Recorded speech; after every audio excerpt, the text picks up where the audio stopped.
Comme je sais que vous aimez le rendez-vous des conversations du lundi, même si je suis fatigué, même si j'ai envie d'aller dormir, je vous ai préparé une toute petite vidéo parce que vraiment les choses bougent dans le bon sens et je dirais la peur a changé de camp.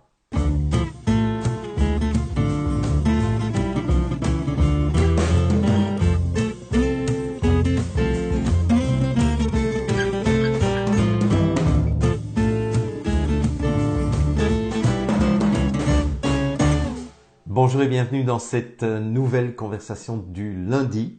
Nous sommes le lundi 8 juin 2020.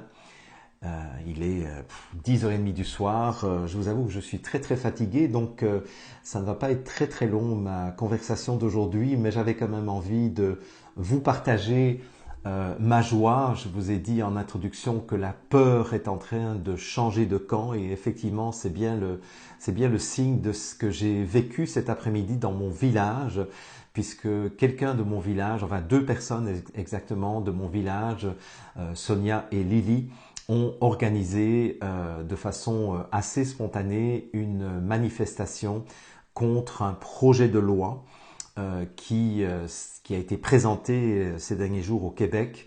Un projet de loi, figurez-vous, qui vise à maintenir un état d'urgence pendant plus de 2 ans au Québec. Donc ça veut dire qu'en fait, pendant plus de 2 ans, tous les contrôles démocratiques seraient annulés et donnerait les pleins pouvoirs à une minorité de personnes sans aucune façon de contrôler tout ce qu'ils vont faire. Donc je ne rentre pas dans les détails de la loi C-61, mais en tout cas, sachez que c'est peut-être la goutte d'eau qui fait déborder le vase, c'est peut-être le pas trop loin qui a été franchi par les gouvernements, en tout cas par le gouvernement du Québec, avec un projet de loi qui inclut évidemment aussi un projet d'immunité pour les parlementaires et pour les ministres qui auraient pris des dispositions depuis le début du confinement.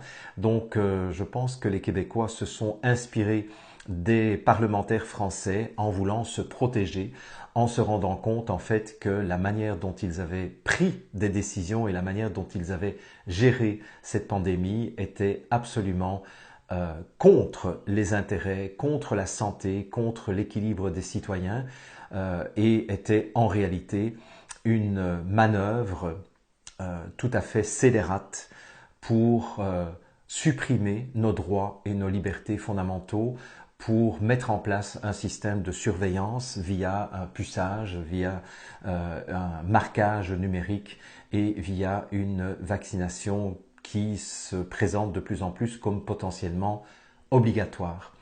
Et là, ils ont fait le pas de trop en voulant passer en force pour un projet de loi qui permettrait donc au Québec de faire un certain nombre de grands travaux d'infrastructures pour soi-disant relancer l'économie, mais pour laisser crever des dizaines de milliers, sinon des centaines de milliers de petits commerces et de petites entreprises pour favoriser un système qui est déjà complètement contaminé et complètement corrompu par la mafia qui est extrêmement présente ici au Québec. Donc si vous ne connaissez pas le Québec, sachez en tout cas que la mafia a infiltré tous les niveaux du gouvernement, d'une part, et que Santé Canada est un organe qui est extrêmement corrompu aussi par Big Pharma, par je dirais tous les pots de vin qui sont généreusement arrosés par les compagnies pharmaceutiques et par l'OMS. Bien.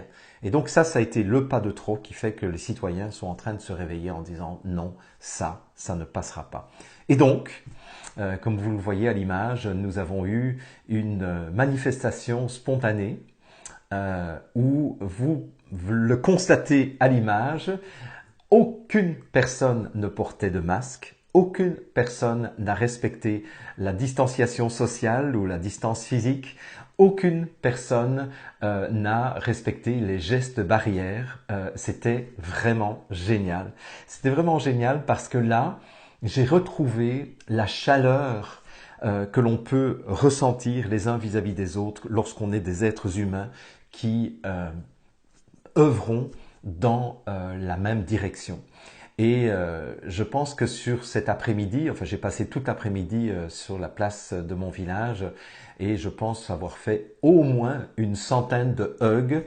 J'avais dit d'ailleurs que je ne ferais des hugs qu'à ceux qui ne portaient pas de masque, mais finalement il y avait strictement personne qui portait des masques et ça a été vraiment une grande fête, une grande joie et en même temps une grande détermination de dire cette fois-ci, ils ne passeront pas. Voilà. Alors, je dirais que ça a été génial parce que ça veut dire que euh, nous, en tout cas, dans certaines régions du Québec, nous n'avons plus peur parce que nous avons compris que la pandémie est terminée. Et je vous rappelle, je ne vais pas rentrer dans les détails aujourd'hui parce que je n'en ai pas le temps et je suis fatigué, mais je vous rappelle en tout cas que l'OMS a déclaré qu'il n'y aurait pas de seconde vague. Dans plusieurs pays comme l'Italie, l'Allemagne et encore d'autres pays, on nous déclare qu'il n'y a plus de traces détectables du coronavirus. Et donc, s'il vous plaît, inspirez-vous des images que vous êtes en train de voir pour l'instant pour vous aussi laisser tomber les masques définitivement, laisser tomber les gestes barrières définitivement, vous faire des câlins les uns les autres, pour vous sourire les uns vis-à-vis des autres, pour vous donner la main, enfin faites des choses qui vous font du bien pour retrouver le lien social pour lequel on nous a traumatisés, pour lequel on nous a effrayés pendant des semaines et des semaines inutilement par rapport à une grippe qui n'était finalement pas plus grave et qui était même moins grave finalement que la grippe, certaines grippes saisonnières qui ont eu lieu ces dernières années. C'est fini. La pandémie, elle est terminée.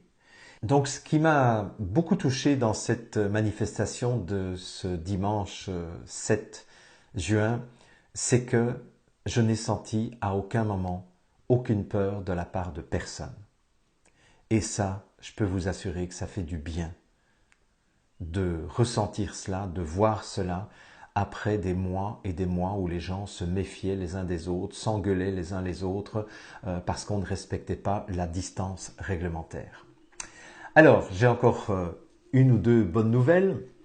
Euh, c'est que donc je vous disais que la peur change de camp et effectivement les gouvernements scélérats et les gouvernements tout à fait liberticides qui sont encore à la solde de l'OMS et encore à la solde de ce criminel qui s'appelle Bill Gates, eh bien les gouvernements sont en train de paniquer, les médias dominants sont en train de paniquer, ils ne savent plus quoi faire pour arrêter la vague de vérité qui est en train de déferler à travers tous les réseaux sociaux. Ils ne savent plus quoi faire.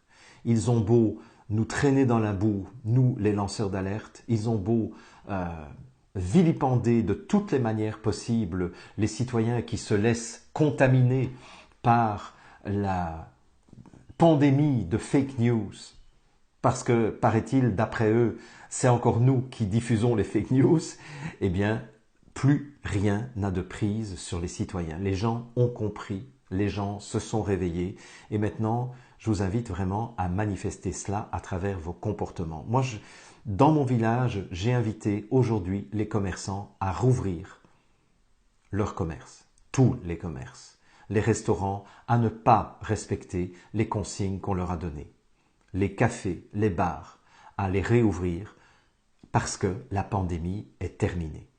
Je vous invite vraiment, je vous en conjure, osez prendre un petit risque si vous ne voulez pas voir complètement vos libertés bafouées et disparaître à tout jamais.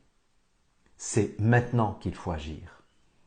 Rouvrez vos restaurants, remplissez vos restaurants, remplissez vos bars, remplissez vos salons de coiffure, jetez vos masques, jetez vos gels hydroalcooliques. Et s'il y a des gens qui ont peur d'être contaminés, eh bien, qu'ils ne viennent pas dans vos restaurants, qu'ils ne viennent pas dans votre salon de coiffure.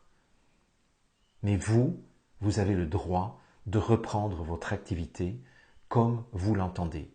Parce que cette pandémie, elle est terminée. C'est confirmé par tous les scientifiques qui se sont penchés sur cette question et qui n'avaient pas de conflit d'intérêts avec des compagnies pharmaceutiques qui les ont arrosés à coups de centaines de milliers de dollars, à coups de centaines de milliers d'euros, à coups de millions, pour essayer de vendre à tout prix un vaccin qui se révèle de plus en plus, d'après les informations dont nous disposons, comme extrêmement dangereux et extrêmement risqué.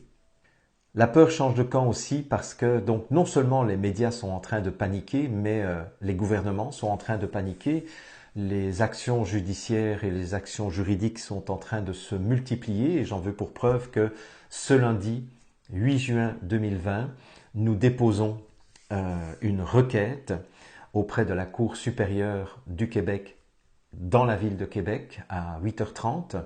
Nous ferons un communiqué national en français et en anglais sur les ondes à 10h et à 10h30, il y aura une conférence de presse en présence des médias mainstream, en tout cas ceux qui oseront venir nous filmer. En tout cas, moi, je les attends de pied ferme puisque je serai moi-même dans la ville de Québec au moment où je vous parle, en tout cas au moment où vous m'entendez, eh bien probablement que je suis déjà à Québec et donc nous aurons le plaisir au sein de en tant que représentant de la Fondation pour la défense des droits et des libertés du peuple, eh bien nous aurons l'occasion de faire une conférence de presse devant la presse mainstream. Si vous habitez au Québec, je vous donne rendez-vous à 1h de l'après-midi devant le Parlement de la ville de Québec. Donc, je vous donne rendez-vous à 13h. Il y aura un forum citoyen qui va se tenir en personne. Et là aussi, nous serons là. Donc, tous les membres et tous les sympathisants de la Fondation seront là pour vous rencontrer et pour répondre à vos questions. Autre chose, le jeudi 11, il y a 2 grands événements qui vont se passer. Le jeudi 11 au matin, nous allons déposer une requête également, cette fois-ci pour attaquer, pour poursuivre le gouvernement fédéral avec le plus grand avocat constitutionnaliste du Canada, quelqu'un qui n'a absolument pas froid aux yeux, qui est Rocco Galati. Et donc cet homme va donc poursuivre le gouvernement fédéral pour les choix qu'il a fait de façon consciente contre les intérêts du peuple et pour les intérêts des compagnies pharmaceutiques. Le jeudi 11, il va y avoir aussi la première émission de mes amis lanceurs d'alerte et moi-même, cette émission que nous avons intitulée L'info en question. Donc, elle est montée, elle est terminée. Je dois dire que j'ai été très surpris de la qualité de cette première émission parce qu'on se disait bon allez c'est une première émission, ce sera ce que ce sera puisque c'est une première émission. Bah figurez-vous qu'elle est bien meilleure que nous ne l'avions imaginé. Donc le montage est terminé et donc à 14h heure du Québec, à 20h heure européenne, vous aurez l'occasion de suivre cette émission sur ma chaîne privée et sur ma chaîne YouTube, mais vous aurez l'occasion de la suivre aussi sur les chaînes respectives de chacun des lanceurs d'alerte qui aura participé à cette émission. Voilà. Et donc là, on va prendre maintenant un rythme d'une vidéo par semaine. Voilà, je vais vous laisser parce que je commence à vraiment être fatigué, mais je vous laisse encore en compagnie de quelques images pour vous réchauffer le cœur parce que plus que jamais, nous avons besoin d'être unis pour pouvoir leur dire les yeux dans les yeux, vous ne passerez pas. Je vous embrasse et je vous retrouve plusieurs fois cette semaine à travers des interviews, à travers les conférences de presse qui seront enregistrées, à travers l'émission L'info en question pour jeudi et encore d'autres surprises que je vous réserve pour cette semaine. Alors, à bientôt et prenez bien soin de vous et prenez bien soin du lien social. C'est hyper important pour votre santé et votre équilibre.